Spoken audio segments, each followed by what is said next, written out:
Have you ever wondered how the Edwardians dined? What was their etiquette and format? Well, today we dive into the fascinating world of Edwardian dining.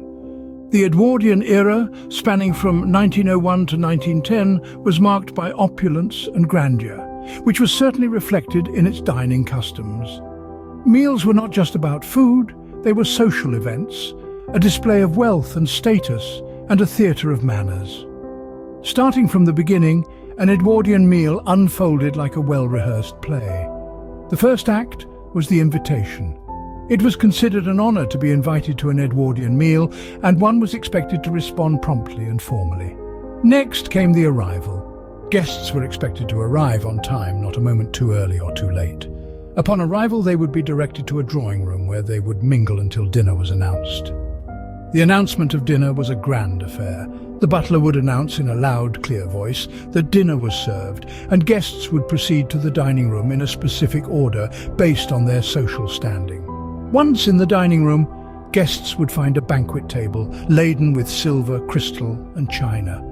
Place cards would guide them to their seats, and each person would have their own array of utensils, each for a specific course.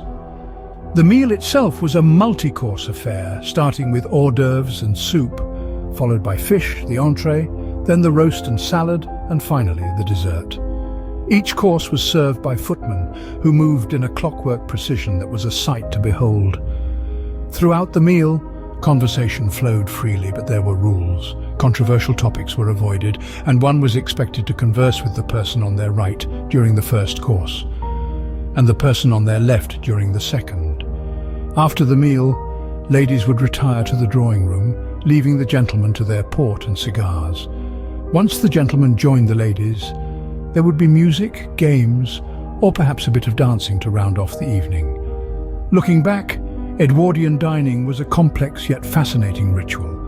It was a time when meals were a grand affair, and etiquette was king. From the formal invitations to the elaborate meals and the intricate social rules, every aspect was designed to showcase elegance and refinement. So, the next time you sit down for a meal, perhaps you'll spare a thought for the Edwardians and the grand dining traditions of their time.